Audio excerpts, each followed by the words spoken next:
जब हमें चीजों को समझने की समझ पैदा हो जाती है, और ये सिर्फ चीजों तक नहीं जाती है, ये हमारी जो व्यवस्था है, हमारा जो जीवन है, हमारी जो वस्तुएं हैं, हमारा जो पूरा का पूरा लाइफ है, उसको आप एक मापदंड में समझने का प्रयास करते हैं कि अच्छी चीज क्या है, बुरी चीज क्या है, करने योग्य क्या है, ना करने योग्य क्या है, कुशल अकुशल का जो ज्ञान है। और इसके लिए जो बात अभी हमारे जो पहले साथी बात कर रहे थे,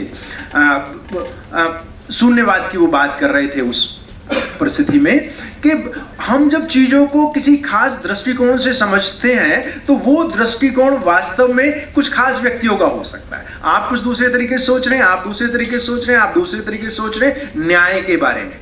बाबा साहब कहते हैं कि भाई जो ज्ञानवान व्यक्ति है वो गैंग ऑफ ठग्स भी हो सकता है, उसको सिर्फ समझ है, उसको सिर्फ जानकारी है, लेकिन वास्तविक सुंदरता नहीं है। इसको छोटे से उदाहरण से समझ सकते हैं कि भाई अफ्रीका में अगर आप ब्लैक को अगली समझने का प्रयास करेंगे तो बहुत बड़ी गलती हो जाएगी। साउथ इंडिया में जाएंगे तो वहां को अगर ब्लैक को आप अगली समझने का प्रयास करेंगे तो बहुत बड़ी प्रॉब्लम हो जाएगी। लेकिन नॉर्थ इंडिया में जो क्योंकि रेसिस्ट सोसाइटी है, वहां पे जो है आपके जितने भी मैट्रिमोनियल है वहां पे कहेंगे गेहूं सफेद और पता नहीं क्या क्या उस तरह का बात करने का प्रयास करते, तो ये बड़ी प्रॉब्लम हो जाएगी क्योंकि आपने जस्ट एक नोशन पकड़ा, आपने जस्ट एक आइडिया पकड़ा है, लेकिन एक्चुअल में जो चीज है, जो रियल ब्यूटी है, उसको नहीं पकड़ा है। उस परंपरा में कबीर जो है वो बहुत महत्वपूर्ण, मध्यकाल के बहुत ही महत्वपूर्ण व्यक्ति हैं। I would say social revolutionary है। He tries to destroy all myths. कोई ऐसी व्यवस्था जो उनका तर्कवाद है, रेशनलिज्म जिसको हम कहते हैं, revolutionary rationalism, and I would से revolutionary rationalism for radical humanism.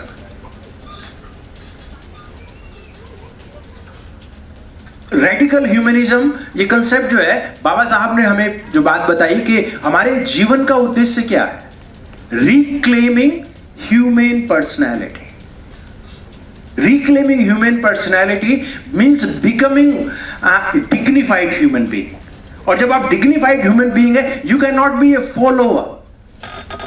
आप किसी के जो है पिछलग्गू नहीं बन सकते हैं, फिर आप किसी पे निर्भर नहीं हो सकते हैं, परतंत्र नहीं हो सकते हैं, किसी के गुलाम नहीं हो सकते हैं। You have to be self reliant, you have to be self dependent. और पर्सन लाइक इमैनुअल कांट, जिन्होंने एनलाइटनमेंट का एक अच्छा खासा लिखा है, उन्होंने कहा when you are not guided और controlled by others, when you come out of your nonage, आप अपने जीवन को क्लेम करने लगते हैं। तो हमारा जो उद्देश्य है, हमारे जीवन का जो उद्देश्य है, वो अपनी मानवीय गरिमा को प्राप्त करने का है। अगर किसी को सम्यक ज्ञान हो गया है, किसी की सम्यक दृष्टि हो गई है, तो फिर वो ये थोड़ी देखेगा कि ये मिस्टर ए है, मिस्टर बी है, मिस्टर सी है। जहां कहीं भी उसको पाखंड नजर आएगा, उस पाखंड का विरोध करेगा, चाहे उसका कलर नीला हो या पीला हो या हरा हो या गुलाबी हो, जैसा भी कलर, जो भी कलर है, उसको कलर से मतलब नहीं है, उसको सीधा। इसीलिए वो अपने समय में सभी तरह के पाखंडवाद की उनके जो दोहे हैं जो हम लोगों ने पढ़े हैं उस समय पे, वो सारे उनकी दोहे इसी बात को इंगित करते हैं कि भाई उनके लिए चाहे इस्लाम की समस्या हो या ब्राह्मणिज्म की समस्या, वो एक ही पल्ले में तोलते हैं। क्यों? क्योंकि यही इंसान की जो सम्यक दृष्टि है, वही सबसे महत्वपूर्ण चीज हो जाती है, वही उसको इंसान बनाती है। Thank you Varun ji. मंच पर आसीन सभी साथी, क्योंकि दोनों नरेंद्र, एक हमारे डीआईजी साहब,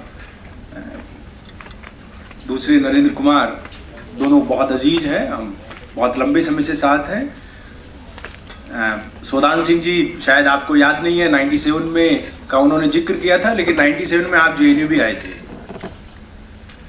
और एक वक्तव्य कैडर कैंप टाइप आपका हुआ था। उस समय मैंने आपको सुना था, केसी पीपल साहब के साथ आप साथ आए थे, तो बहुत लंबी उनके साथ भी अपना, और उसके बाद तो फिर एक लंबी कड़ी है। वरुण साहब जो इस कार्यक्रम का संचालन कर रहे हैं बहुत खूबसूरती के साथ। इस सभागार में उपस्थित सभी और बहुत सारे, मतलब मैं समझता हूँ कि लगभग 90% साथियों को मैं पहचानता हूँ, जानता हूँ। जो यंगस्टर्स हैं थोड़े, उनसे हो सकता है कि पहली बार कुछ साथियों से, खासतौर पे जेएनयू के साथियों से मुलाकात पहली बार हो रही हो, लेकिन मैं जेएनयू का स्टूडेंट रहा हूँ। यहाँ से मैंने पॉलिटिकल साइंस से नरेंद्र के साथ ही एमए और एमफिल किया है, पीएचडी मैंने जामिया से किया है। इसलिए जेएनयू में बात करना, वो भी उस तरह के विषय पे जो दिल के बहुत नज़दीक हो, तो अपने आप में एक प्रिविलेज्ड सेंस देता है। मैं सभी साथियों का बहुत बहुत धन्यवाद करना चाहूँगा, खासतौर पे यूडीएसएफ और बुद्धिस्ट सोसाइटी ऑफ इंडिया जिन्होंने इस कार्यक्रम को ऑर्गेनाइज़ किया है। मैं माफ़ी भी चाहूँगा कि उस तरीके से उस शिद्दत के साथ सहयोग नहीं कर पाया जैसा मुझे करना चाहिए था इस कार्यक्रम को लेकर। नरेंद्र जी बहुत मेहनत उन्होंने की है। साथियों, हम जब भारत में खास तौर पे व्यवस्था परिवर्तन की बात करते हैं, तो व्यवस्था परिवर्तन का अपना एक उद्देश्य है। एक व्यवस्था से दूसरी व्यवस्था की तरफ जाएंगे, एक सिस्टम से दूसरे सिस्टम की तरफ जाएंगे, और उसमें क्वालिटेटिव चेंज ना हो तो उसका कोई फायदा नहीं होता। We have to have some kind of a purpose in changing the system, and when we identify that particular purpose, that purpose has to be meaningful, and nothing better can be understood or told than having a purpose of life as understood by Lord Buddha, because a person without purpose is not a human being. ये जो उनका जो सिद्धांत है कि जीवन को जीने के क्या मापदंड हो सकते हैं, जीवन को किस तरीके से बेहतर बनाया जा सकता है, क्योंकि इंसान पैदा तो सभी हो रहे हैं, लेकिन जिस तरीके से, जिस व्यवस्था में पैदा हो रहे हैं और उस व्यवस्था को उसी तरीके से या बदतर छोड़ के चले जाएं, तो फिर आपके जीवन का कोई खास महत्व नहीं रहा है। आप आए और चले गए, आपने इस जीवन को बेहतर नहीं बनाया, इस दुनिया को बेहतर नहीं बनाया। इसका मतलब यह है कि बहुत सीधे शब्दों में कहें तो लगभग जो एनिमलिस्टिक एग्जिस्टेंस है ऐसा ही रहा। आए और चले गए, कोई खास चीज छोड़ के नहीं गए, खास चीज जो है यहाँ पे बता के नहीं गए या बना के नहीं गए। So when we try to understand Buddhism as I understand, and I'm sure many of you would concur with this, Buddhism as a philosophy of life. Buddhism as a philosophy of life, Buddhism as an attitude. When you are not guided, you are not controlled, you are not dominated, you are not sort of pushed into a corner by someone else. And that particular kind of life, that particular kind of philosophy or mindset is not confined to myself alone. That I have understood philosophy, I have understood ideology, and I am living a life which is perfectly in concurrence with Buddhist philosophy. So what Buddha is emphasizing or is different from others is that right understanding, सम्यक दृष्टि या दृष्टि की जो हम बात करते हैं, सम्यक दृष्टि शुरुआत है चीजों को समझने की। हम चीजों को समझते हैं the way they are, and when we understand things the way they are, that means understanding truth as truth, understanding untruth as untruth, understanding just as just, unjust as unjust. So our understanding of things the way they are makes you different, and that is something which we call samyak drashti. That is something which Baba Sahab calls education. So जब हमें चीजों को समझने की समझ पैदा हो जाती है, और ये सिर्फ चीजों तक नहीं जाती है, ये हमारी जो व्यवस्था है, हमारा जो जीवन है, हमारी जो वस्तुएं हैं, हमारा जो पूरा का पूरा लाइफ है, उसको आप एक मापदंड में समझने का प्रयास करते हैं कि अच्छी चीज क्या है, बुरी चीज क्या है, करने योग्य क्या है, ना करने योग्य क्या है, कुशल अकुशल का जो ज्ञान है। और इसके लिए जो बात अभी हमारे जो पहले साथी बात कर रहे थे, शून्यवाद की वो बात कर रहे थे उस परिस्थिति में कि हम जब चीजों को किसी खास दृष्टिकोण से समझते हैं तो वो दृष्टिकोण वास्तव में कुछ खास व्यक्तियों का हो सकता है। आप कुछ दूसरे तरीके से सोच रहे हैं, आप दूसरे तरीके से सोच रहे हैं, आप दूसरे तरीके से सोच रहे हैं, न्याय के बारे में, जाति के बारे में, धर्म के बारे में। जरूरी नहीं सबका एक जैसा दृष्टिकोण हो सकता है। लेकिन जब हम, जैसे उन्होंने मेज का उदाहरण दिया था, इसको एक स्टेप अगर हम आगे लेके चले कि हम सबका सुंदरता का, the idea of beauty may be different. आपके लिए जो सुंदर है वो दूसरे के लिए हो सकता है असुंदर हो, या तीसरे के लिए हो सकता है वो बदसूरत हो।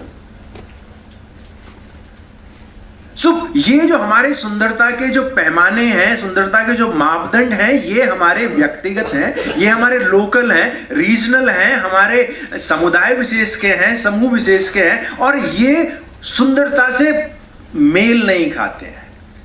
ये सुंदरता के विभिन्न आयाम हैं, विभिन्न रूप हैं या रिप्रेजेंटेशन है। सुंदरता कभी बदसूरत नहीं हो सकती है। सुंदरता खूबसूरत रहेगी वो जिस भी परिस्थिति में है। हमारा उस सुंदरता को समझने का नजरिया अलग हो सकता है। वो ना कलर बेस्ड हो सकती है, ना वो कास्ट बेस्ड हो सकती है, ना वो रीजन बेस्ड हो सकती है, ना वो लैंग्वेज बेस्ड हो सकती है। कोई कहे कि भाई मेरी लैंग्वेज जो है गॉड लैंग्वेज है और आपकी लैंग्वेज ये है, तो वो गलत चीज समझ रहे हैं। और यहीं से वास्तव में जो अजय जी जिस बात को कह रहे थे कि दुख का कारण यही हो रहा है, समस्या यहीं पे आ रहे हैं कि हम सिर्फ यही नहीं कह रहे कि हमारा अलग अलग है, बल्कि हम ये कह रहे हैं कि भाई हमारा बेहतर है, बल्कि बेहतर से भी अलग जाके आप कह रहे हैं कि हमारा सर्वोच्च है, हम सबसे ऊपर है, बाकी सब हमसे नीचे है। तो ये ज्ञान नहीं हो सकता है। ये ज्ञान का एक छोटा सा रूप है जो कि मैं कहूंगा विकृत ज्ञान है,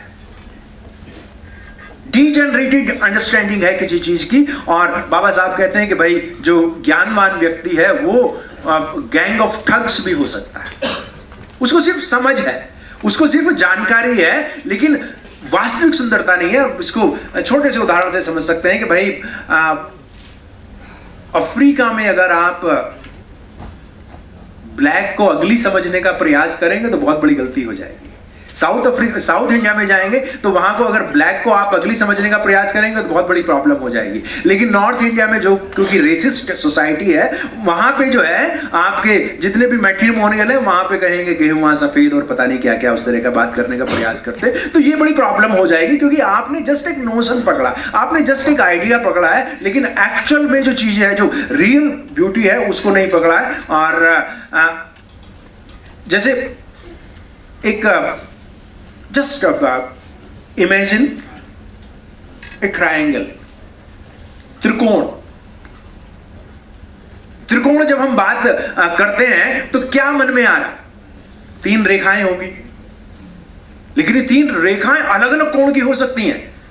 इनका जो कोण है और सारे के सारे त्रिकोण हैं। सो आप जो है समकोण बना रहे हैं, विषम कोण बना रहे हो, पता नहीं कौन कौन से कोण बना रहे हैं, लेकिन उन कोण सारे कोणों को आप एक चीज से कर सकते हैं कि idea of triangularity, the idea of beauty. Buddha try to give us that idea of life. सम्यक जीवन कैसे जिया जा सकता है, कैसे जीवन को बेहतर ही नहीं बल्कि बेहतरीन बनाया जा सकता है, कैसे सब लोग मिलजुल के रह सकते हैं, वो उन्होंने बातें, मतलब सबको एक तरीके से, जैसे बात हो रही थी कि बिल्कुल एक मेडिसिन काम नहीं करेगी सब लोगों के लिए, सबके लिए अलग अलग परिस्थितियां हैं और उन अलग अलग परिस्थितियों के लिए हमें अलग अलग मेडिसिन जो हैं वो चूज करनी पड़ेंगी। सीधी सी बात है, जहां सुई से काम चल सकता है वहां तलवार नहीं चलानी है। सुई की अपनी महत्ता है और तलवार की अपनी महत्ता है। यही बुद्धिवाद है, यही जीवन की फिलॉसफी है। इस फिलॉसफी को समझेंगे तो फिर चीजें हमारे लिए आसान होती जाती हैं। इसलिए बुद्धिस्ट फिलॉसफी में, और जब मैं इसको बुद्धिस्ट फिलॉसफी कह रहा हूं, इसका मतलब ये है कि बाबा साहब हमारे सबसे बड़े रेफरेंस हैं। बाबा साहब कहते हैं कि बुद्धिज्म जो is less religion than a philosophy. In fact he refuse to accept Buddhism as a religion. In fact, he says when Buddhism was transformed into religion, it got degenerated. Otherwise, before Buddhism became religion, was a socio-cultural revolution. Buddhism as a socio-cultural revolution, and when we say Buddhism as a socio-cultural revolution, means a philosophy of life. नमस्कार, मैं doctor आनंद स्वरूप, senior orthopaedic surgeon HNC hospital Lucknow से बोल रहा हूँ। घुटने की समस्या आजकल कॉमन है और ज़्यादातर लोगों की धारणा है कि घुटने की जब ज़्यादा डैमेज हो जाए तो उनको बदलवाना ही एकमात्र उपाय है, लेकिन ऐसा नहीं है। हमारे यहाँ घुटने का अलाइनमेंट चेक किया जाता है और अलाइनमेंट ठीक करने से घुटना बगैर बदले ही घुटने के दर्द में आराम मिल जाता है, जो कि 15 से 20 साल तक रहता है। ये जो परंपरा है, India's intellectual tradition is nothing but A Buddhist intellectual tradition. India's knowledge system is nothing but A Buddhist knowledge system. अभी उस परंपरा में कबीर जो है वो बहुत महत्वपूर्ण, मध्यकाल के बहुत ही महत्वपूर्ण व्यक्ति हैं। I would say social revolutionary है। He tries to destroy all myths. कोई ऐसी व्यवस्था जो उनका तर्कवाद है, रेशनलिज्म जिसको हम कहते हैं, revolutionary rationalism, and I would से revolutionary rationalism for radical humanism.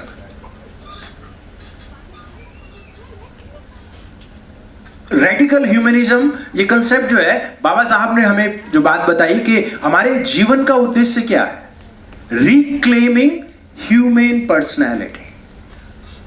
Reclaiming human personality means becoming dignified human being. और जब आप डिग्निफाइड ह्यूमन बीइंग है, you can not be A follower. आप किसी के जो है पिछलग्गू नहीं बन सकते हैं। फिर आप किसी पे निर्भर नहीं हो सकते हैं, परतंत्र नहीं हो सकते हैं, किसी के गुलाम नहीं हो सकते हैं। You have to be self reliant, you have to be self dependent. और पर्सन लाइक इमैनुअल कांट, जिन्होंने एनलाइटनमेंट का एक अच्छा खासा लिखा है, उन्होंने कहा when you are not guided और controlled by others, when you come out of your knowledge, आप अपने जीवन को क्लेम करने लगते हैं। तो हमारा जो उद्देश्य है, हमारे जीवन का जो उद्देश्य है, वो अपनी मानवीय गरिमा को प्राप्त करने का है, अपनी इंसानियत को प्राप्त करने का है, अपने जीवन को उन मानवीय मापदंडों के साथ जीने का है जिससे हम इंसान होने लायक कहला सकें। कि इंसान होने का दर्जा यही है, इंसान होने का तरीका ये है कि आप बहुत साधारण उस तरीके से कि आप किसी के पे डिपेंडेंट नहीं है, किसी के पे या परतंत्र नहीं है, या किसी के पीछे नहीं चलते। और यही तो हमारी अपोदीप भव की सारी फिलॉसफी है, यही तो मानवीयता की सारी फिलॉसफी है। यही तो कि इंसान किसी का माध्यम नहीं है।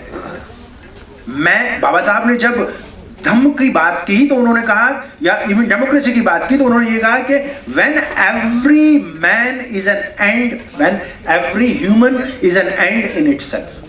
आप किसी दूसरे के लिए माध्यम नहीं बनेंगे, किसी दूसरे का हथियार नहीं बनेंगे, किसी दूसरे का यंत्र नहीं बनेंगे। इसलिए वो बात करते हैं, मतलब जैसे रिजर्व कॉन्स्टिट्यूंसीज के बारे में बात करते हैं और बहुत सारे सब इस्तेमाल करते हैं वो, और जीवन की फिलॉसफी के बारे में इस तरीके कि आप जब व्यक्ति को व्यक्ति समझ रहे हैं, और सिर्फ व्यक्ति को व्यक्ति नहीं समझ रहे हैं, अपने आप को भी व्यक्ति समझ रहे हैं, इसीलिए मैं तुरंत अन्याय, अत्याचार, अपमान की व्यवस्था के खिलाफ विद्रोह करूंगा। तुरंत मैं अपने उस ज्ञान का इस्तेमाल करूंगा जो कि मुझे इंसान नहीं समझता। और इसमें मुझे लगता है कि कबीर साहब जो हैं वो एग्जाम्पलरी फिगर है। मतलब जो बेईमानी है, डिसऑनेस्टी है, उसका पैमाना यहां पे आप देख सकते हैं कि उनके जन्म को वो प्रॉब्लमेटिक बना रहे हैं। नीरू और नीमा उनके पेरेंट्स हैं, पूरी दुनिया जानती है इस बात को, लेकिन जबरदस्ती कहानियां अंदर डाल देते हैं। इस चीज को हमें समझना है कि भाई ये जो प्रोपेगेंडा चलता है, वो प्रोपेगेंडा आपको साइकोलॉजिकली वीक करने के लिए होता है। जिस व्यक्ति के माता पिता जिंदा हैं, जिस व्यक्ति के पास वो जीवन भर रहे हैं, उनको आप कह रहे हैं कि नहीं ये उनके पेरेंट्स नहीं है, तो यहीं से बेईमानी शुरू हो जाती है। और फिर ऐसी ऐसी बातें, ऐसी ऐसी चीजें समझाने का प्रयास किया जा रहा है जो सच्चाई से बिल्कुल अलग है, क्योंकि प्रोपेगेंडा को आपको बेहतर तरीके से समझ के उसको रेस्पॉन्ड करना होगा, रिएक्ट नहीं करना, उसको रेस्पॉन्ड करना है। इसलिए उनकी जो बनाई हुई कहानियां, उन कहानियों पे को सुनना ही नहीं है। बुद्धिज्म में जो परिमताएं हैं कि भाई उपेक्षा, बुद्ध अजय जी कह रहे थे कुछ सुबह कि बहुत सारी ऐसी चीजें जिनको हमें स्वीकार ही नहीं करना है, उनको अपने सिस्टम में एंटर नहीं करने देना। हमारा जो मेमोरी है उसमें उसको एंटर नहीं करने देना है, तो फिर उनकी कहानियों को रिपीट क्यों करना है? अगर हम उसका रिजेक्ट भी कर रहे हैं तो we should not repeat those stories, because those who tell the stories negatively और positively they rule the world. कहानियां सुनाने वाले बहुत महत्वपूर्ण लोग हैं, वो आपके दिलो दिमाग पे कब्जा कर लेते हैं, वो आपके माइंड में एक साइकोलॉजिकल चिप लगा देते हैं और वो कहानी हमेशा रिपीट होती रहती है। इसलिए जब आप कहानियां सुनाएं तो अच्छी कहानियां सुनाएं, खूबसूरत कहानियां सुनाएं, और जो नकारात्मक कहानियां हैं उनको बीज नाश कर दें, उनका कभी उसके बारे में जिक्र ना करें। यही उपेक्षा का सिद्धांत है हमारा। और ये सब जगह जो भी रणनीति है, वहीं कहा जाता है कि जिसके खिलाफ युद्ध करना हो, पहला स्टेप यही है कि कभी नाम मत लीजिए, कभी नाम मत लीजिए और फिर लड़िए।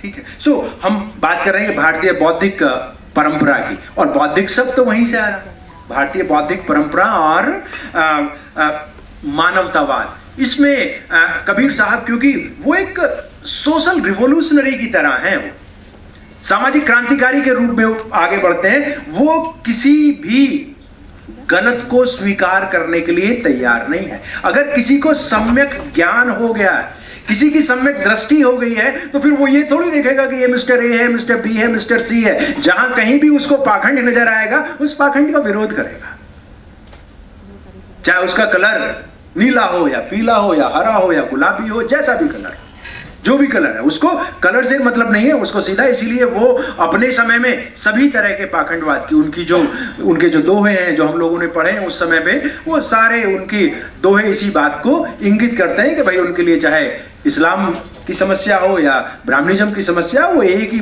पलड़े में तोलते हैं। क्यों? क्योंकि यही इंसान की जो सम्यक दृष्टि है, वही सबसे महत्वपूर्ण चीज हो जाती है, वही उसको इंसान बनाती है। सो किसी भी तरह का हर तरीके से वो जो उस समय का धार्मिक पाखंडवाद था, उस समय की जो कुरीतियां थी, उस समय की जो व्यवस्था में प्रॉब्लम्स थी, वो सारी का जबरदस्त तरीके से विरोध करते हैं। हम सब उन चीज़ों को जानते ही हैं, किस तरह का उन्होंने मामला अपनी तरफ से जो उनके दोहे कितने क्रांतिकारी हैं।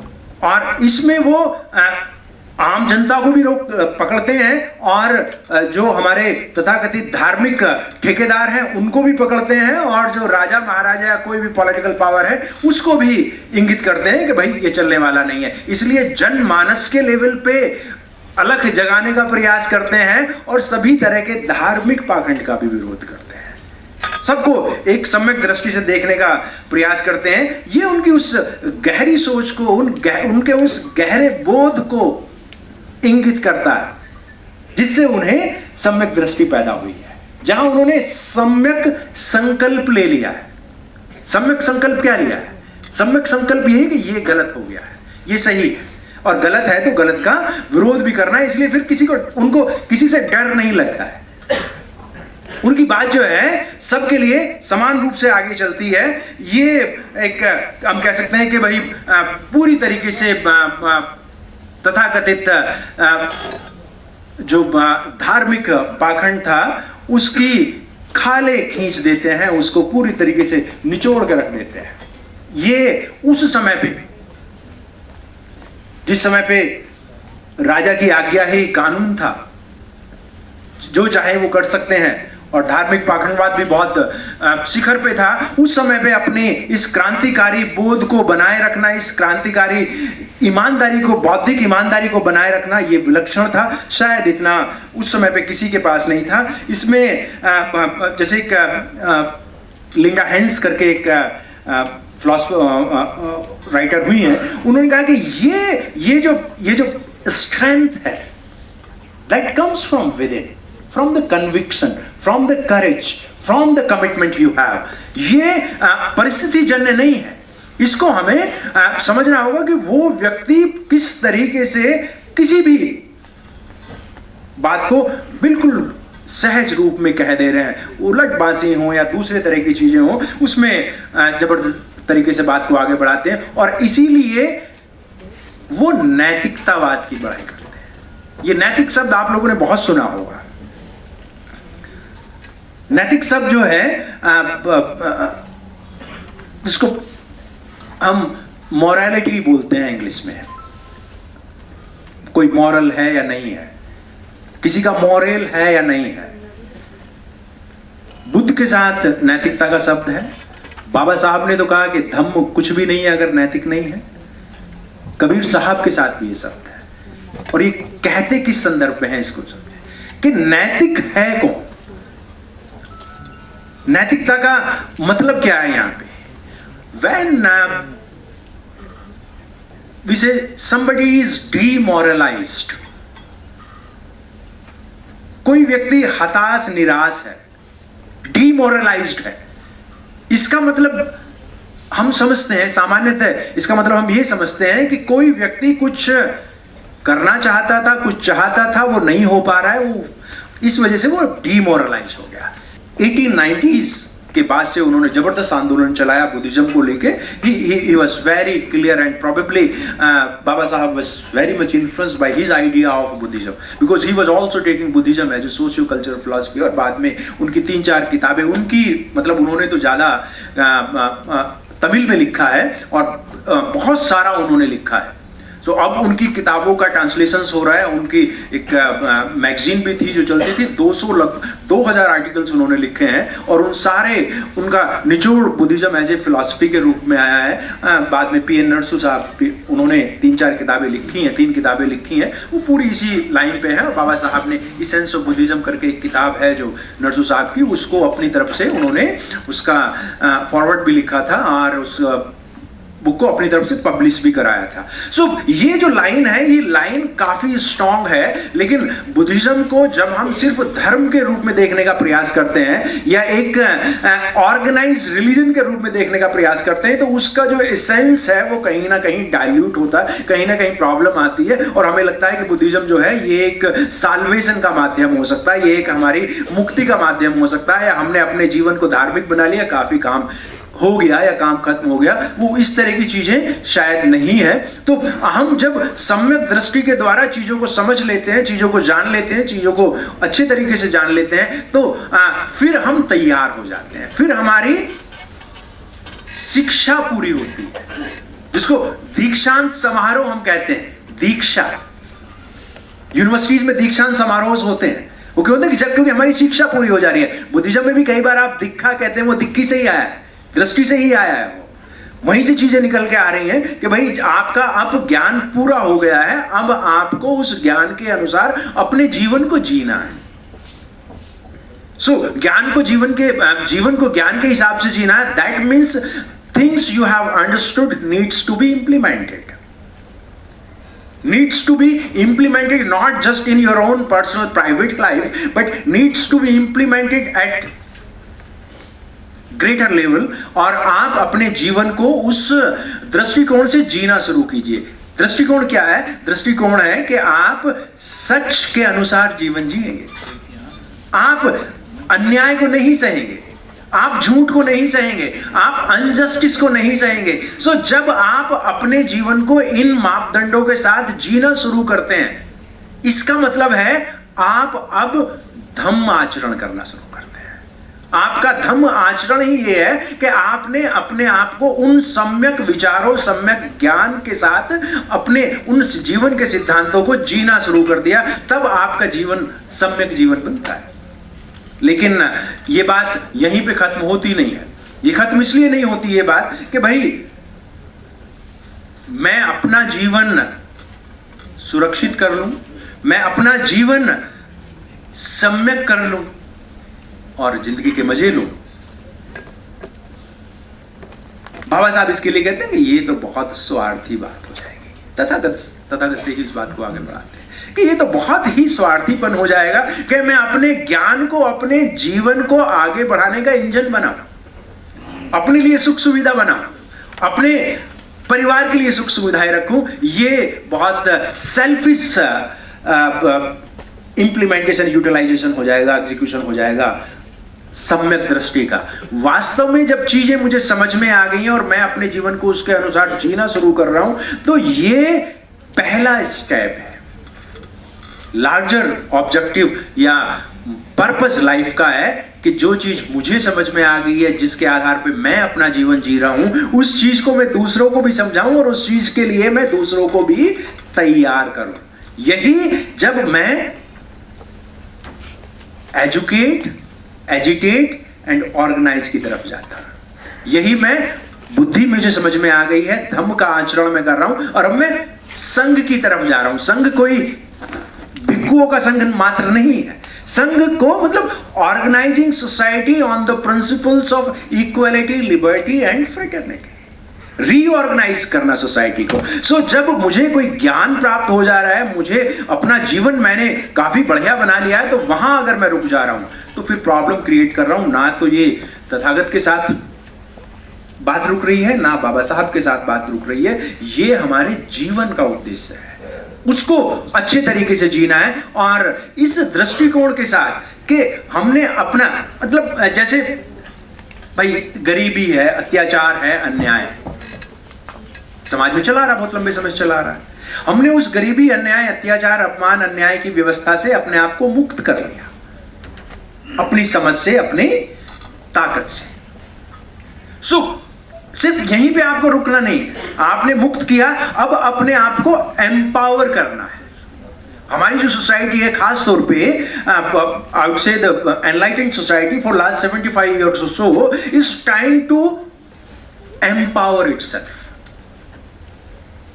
अपने आप को सशक्त बनाने का प्रयास कर रही है। गरीबी, बेरोजगारी, बेचारी, लाचारी से बाहर निकल के अपने socio economic, political, cultural capital को क्रिएट करने का प्रयास कर रही है। लेकिन बुद्धिज्म आपको यहां पे नहीं रोक रहा है, वो कह रहा है कि आपको एनलाइटेंड होना है। और एनलाइटेंड होने का शर्त यह है कि आपको अगर ज्ञान प्राप्त हुआ है, आपको अगर प्रकाश मिल गया है, तो इस प्रकाश को आगे तक लेके जाना है, सब तक लेके जाना है, जब तक अंतिम व्यक्ति, कम से कम भारत के संदर्भ में अगर हम बात करें, जब तक भारत का अंतिम व्यक्ति उस अंधकार की गुफा से बाहर नहीं निकल जाता है, तब तक हमारा ज्ञान सामुच्य नहीं है, तब तक हम एनलाइटेंड नहीं है। अदरवाइज तो स्वार्थी हो सकते हैं, अदरवाइज तो हमारा सारा का सारा ज्ञान जो है उसी तरीके से बुद्धि भ्रष्ट जातिवादी लोगों की तरह हो जाएगा, जो अपने ज्ञान को अपने तक सीमित रखना चाहते हैं। हम उससे एकदम अलग हैं। हम, अगर आप हमारे ऊपर गोबर भी फेंकते हैं तो फिर भी हम शिक्षा देने का प्रयास करते हैं। हमारी फिलॉसफी वो है, हमारे सारे नायक नायिकाओं की फिलॉसफी वो है। तो ये एक अलग धारा है, बुद्ध से लेके लोक अनुकंपाय, बहुजन हिताय, बहुजन सुखाय। सो इस तरीके से चीजें आगे बढ़ती हैं। इस परिप्रेक्ष्य में अगर हम क्योंकि मुझे जो काम दिया गया था वो कबीर साहब पे बात रखने के लिए दिया गया था। इस परिप्रेक्ष्य में मैं कबीर साहब का थोड़ा सा मतलब जिक्र करना चाहूंगा कि क्या, किस तरह की हमारी जो व्यवस्था परिवर्तन की लड़ाई है, उस व्यवस्था परिवर्तन में हमारे जो क्रांतिकारी हैं, हमारे जो लीडर्स हैं, उन्होंने किस तरीके से विलक्षण कार्य किया है। अगेंस्ट ऑल ऑड्स जो भी समस्या रही, जो भी प्रॉब्लम्स रही, उन सब प्रॉब्लम्स को झेलते हुए भी, जैसे कि हम ये देखते हैं कि भाई बहुत विकट परिस्थितियों में हम लोग यहां तक पहुंचे हैं। हमें से ज्यादातर लोग, अब कुछ सेकंड जनरेशन, थर्ड जनरेशन के भी साथी होंगे, लेकिन जो खासतौर पे फर्स्ट जनरेशन वाले लोग हैं, वो बहुत विकट परिस्थितियों में यहां तक पहुंचे हैं। तो हमारे जो पूर्वज पिछले हजारों साल से संघर्ष कर रहे थे, जो लड़ाई लड़ने का प्रयास कर रहे थे, किस तरह की परिस्थिति में, लेकिन उस तरह की परिस्थिति में भी उन्होंने आपके हाथ में, हमारे हाथ में वो बैटन थमा दिया कि हम अभी कितना खूबसूरत जीवन जी रहे हैं। तो कबीरदास साहब अगर 600-700 साल पहले अपनी बात को कहने का प्रयास कर रहे थे, और सिर्फ बात ही नहीं कह रहे थे, मतलब अभी तो इसी बात पे झगड़ा हो रहा है कि भाई कुछ लोग उनको साहब मानने के लिए तैयार नहीं है, क्योंकि साहब किसी के लिए सुरक्षित हो गया है। लोग कह रहे हैं कि भाई दास होंगे। अरे भाई दास कैसे होंगे? कबीर दास कैसे हो सकते हैं? अगर मान लिया उसी फिलॉसफी में करोगे, जो मतलब दकियानूसी फिलॉसफी है, तो उसमें भगवान तो हो सकते हैं, दास कभी नहीं हो सकते। लेकिन वो साहब हैं, हाँ, एक जीते जागते इंसान है। उस तरह की फिलॉसफी की हम लोग बात कर रहे हैं। तो कबीर जो है उनका एक विलक्षण व्यक्तित्व है और भारतीय बौद्धिक परंपरा में, व्हेन आई से Indian intellectual tradition is nothing but India's Buddhist philosophy. क्योंकि इंटेलेक्चुअल का होने का ही मतलब ये है जहां पे आप सही को सही कह सकते हैं, जहां पे आप सही को गलत और गलत को सही कह रहे हैं, वो इंटेलेक्चुअल नहीं हो सकता है।